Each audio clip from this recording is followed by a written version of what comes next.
Como sereis felizes? Jesus está respondendo a essa pergunta no Evangelho de hoje. Em verdade vos digo, o servo não está acima do seu senhor e o mensageiro não é maior que aquele que o enviou.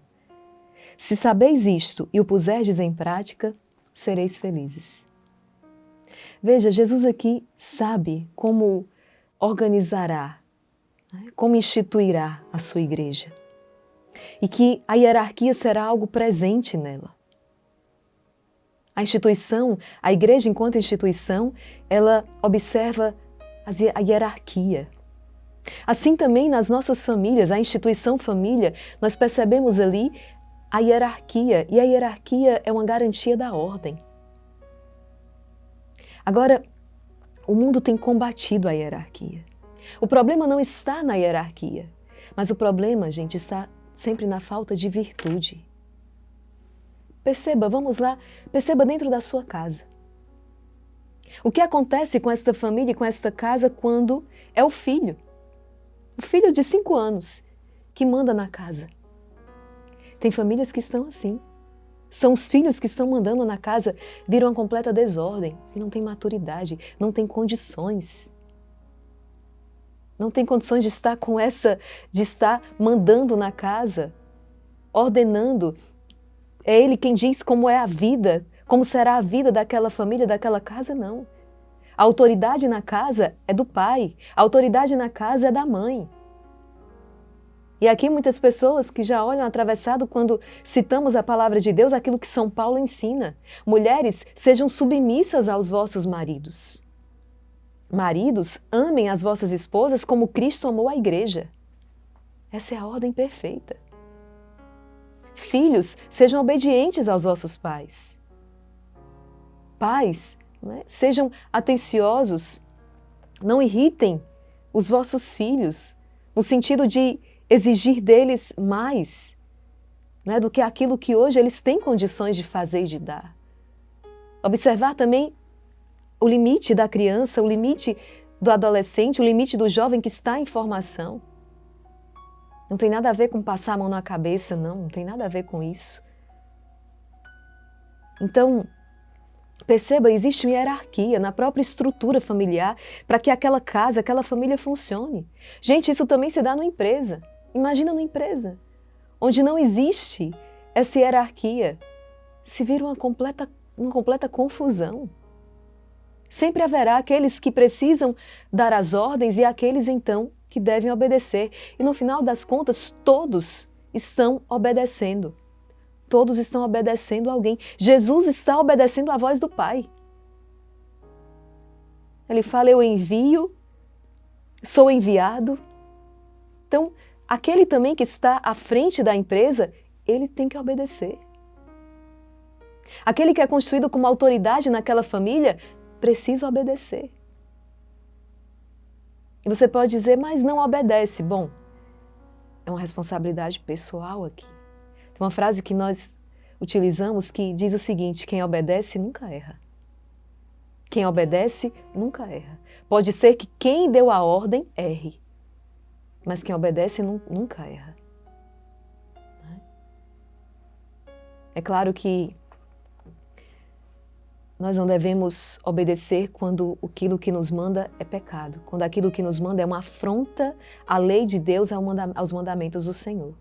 É a única, situação em que nós estamos isentos, nós não devemos obediência quando aquilo que nos é ordenado, ainda que de alguém que está na hierarquia superior, quando aquilo é contrário à lei de Deus. É preciso obedecer a Deus. Então, qual o problema? E o problema não está na hierarquia. O problema está na falta de virtude da nossa falta de virtude. Da nossa falta de virtude. Percebe, então? O Senhor está dizendo, o servo não está acima do seu senhor, o mensageiro não é maior que aquele que o enviou. E claro que aqueles a quem Deus conferiu a autoridade, e que a autoridade conferida a um bispo, autoridade conferida ao sacerdote, mas quero me referir também à autoridade conferida a você enquanto pai, mãe de família, por exemplo. Nós precisamos lembrar que a autoridade é sempre serviço. É sempre serviço. Aquele que recebeu autoridade, a quem muito foi confiado, muito será cobrado. A quem muito foi confiado, muito será cobrado. A sua autoridade não pode se desdobrar no autoritarismo, em fazer com que aquelas pessoas sirvam a você. É preciso lembrar que a autoridade é servo dos servos. E a tua grandeza está exatamente aqui, em servir. Jesus fala, o servo não é maior do que o seu Senhor. A grandeza está no serviço. Santa Teresa de Calcutá, ela faz a linha. Eu amo esse itinerário que Santa Teresa de Calcutá nos traz. É preciso silêncio, porque o silêncio nos leva a uma reflexão, ao autoconhecimento. Um silêncio que gera oração, que vai produzindo exatamente isso, não é? Um silêncio que gera a oração, que gera então a fé. A oração é esse combustível da nossa fé, que faz gerar então o amor. Outro dia o padre Paulo Ricardo ministrava uma formação, eu encontrei belíssima. Ele dizia, quem não tem fé não pode amar. Quem não tem fé não ama. Claro, ele está falando de um amor sobrenatural, um amor divino. Por isso então ele dizia, quem não tem fé não consegue, não pode amar, não ama. Então, a oração, o silêncio que gera oração, que gera a fé, que gera o amor e que gera o serviço. O serviço é a prova autêntica. Eu digo muito, a prova de que a nossa oração está sendo autêntica é quando ela chega nessa ponta aqui, é quando ela percorre esse caminho e ela gera um serviço, o ser melhor. Melhor. Por amor a Deus, ser melhor. Melhor pai, melhor mãe, melhor filho, melhor profissional, melhor filho de Deus, melhor cristão, melhor. Crescer na virtude, crescer no amor a Deus. É isso, né? Então, se o puserdes em prática, sereis felizes.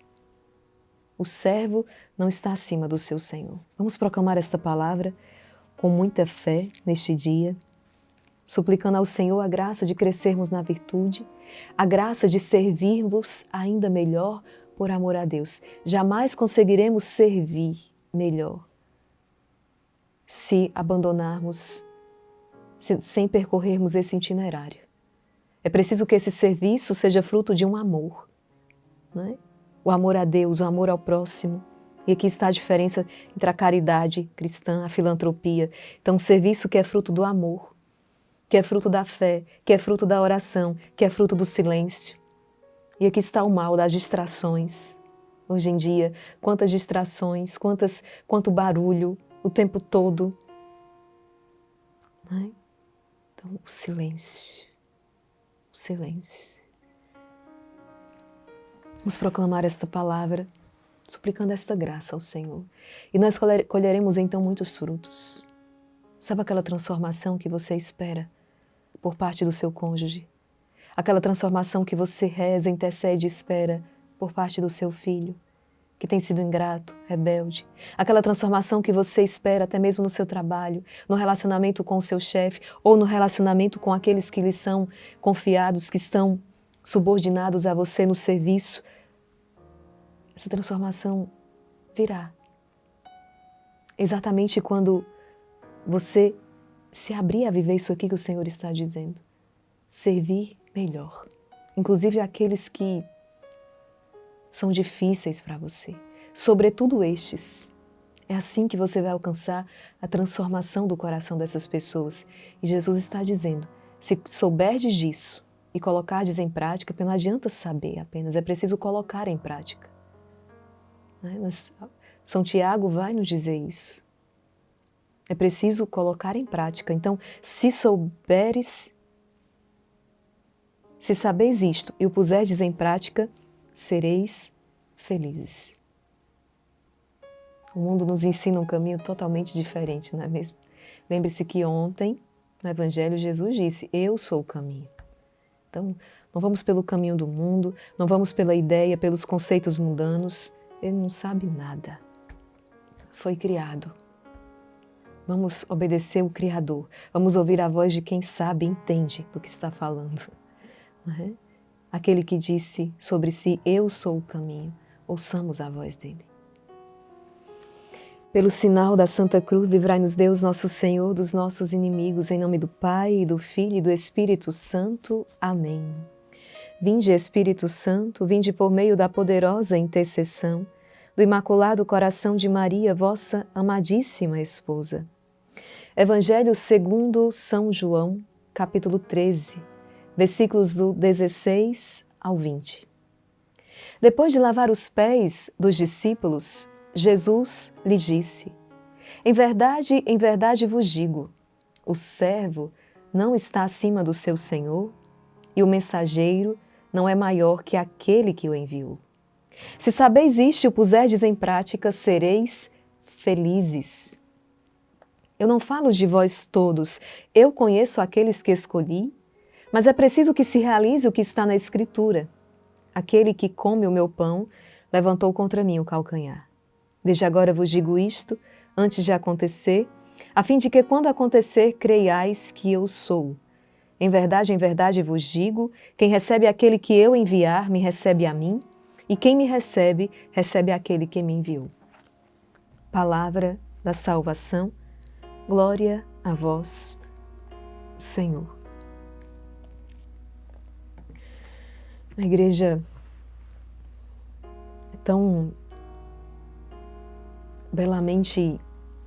foi tão belamente instituída por Cristo, né? Guiada pelo Espírito Santo, e nos ensina como mãe, como mestra. E perceba, nós não podemos, não enviamos a nós mesmos, não faz nem sentido, mas somos enviados. Agimos em nome de Deus, em nome do Senhor, nós não podemos fazer isso por nós mesmos, mas é sempre um envio, é sempre uma missão, é sempre algo que Deus nos confia. Isso é que dá autenticidade, credibilidade.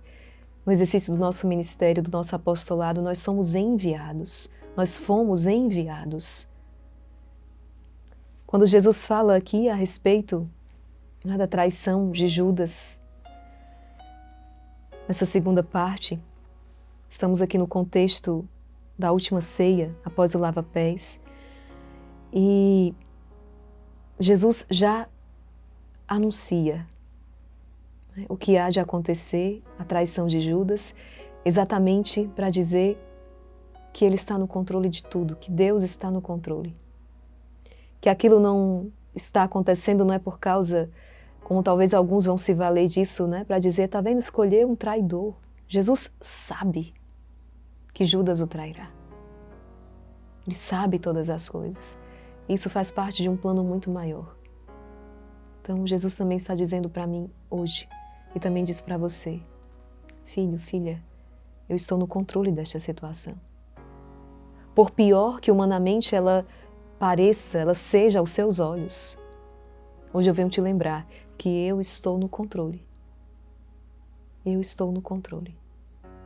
Não tenha medo e confie.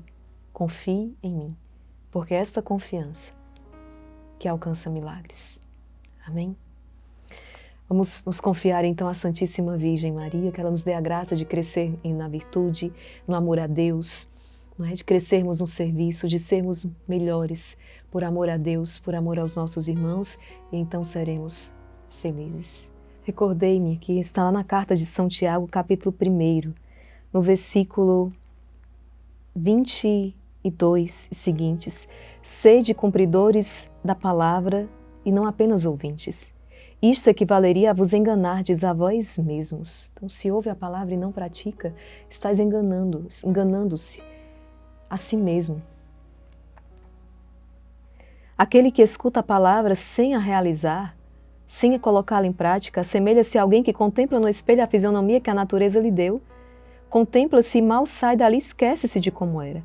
Mas aquele que procura meditar com atenção a lei perfeita da liberdade e nela persevera, não como ouvinte que facilmente se esquece, mas como um cumpridor fiel do preceito, este será feliz no seu proceder. Mais uma vez a palavra de Deus nos instruindo como sereis felizes. Como ser feliz? Observando a palavra, colocando em prática. Seremos felizes. Então, que aquela de quem se diz bem-aventurada, todas as gerações me proclamarão feliz, bem-aventurada, nos auxilie, interceda por nós. Por isso, rezemos com fé. Pelo poder que lhe concedeu Deus Pai, Ave Maria, cheia de graça, o Senhor é convosco. Bendita sois vós entre as mulheres, e bendito é o fruto do vosso ventre, Jesus. Santa Maria, Mãe de Deus, rogai por nós, pecadores, agora e na hora de nossa morte. Amém. Pela sabedoria que Ele concedeu, Deus Filho, Ave Maria, cheia de graça, o Senhor é convosco. Bendita sois vós entre as mulheres, e bendito é o fruto do vosso ventre, Jesus. Santa Maria, Mãe de Deus, rogai por nós, pecadores, agora e na hora de nossa morte. Amém. Pelo amor que Ele concedeu, Deus Espírito Santo, Ave Maria, cheia de graça, o Senhor é convosco. Bendita sois vós entre as mulheres, e bendito é o fruto do vosso ventre, Jesus. Santa Maria, Mãe de Deus, rogai por nós, pecadores, agora e na hora de nossa morte. Amém. Rogai por nós, Santa Mãe de Deus, para que sejamos dignos das promessas de Cristo. Em nome do Pai, e do Filho, e do Espírito Santo. Amém. Compartilhe esta palavra, que Deus abençoe você e até o nosso próximo encontro, se Deus quiser.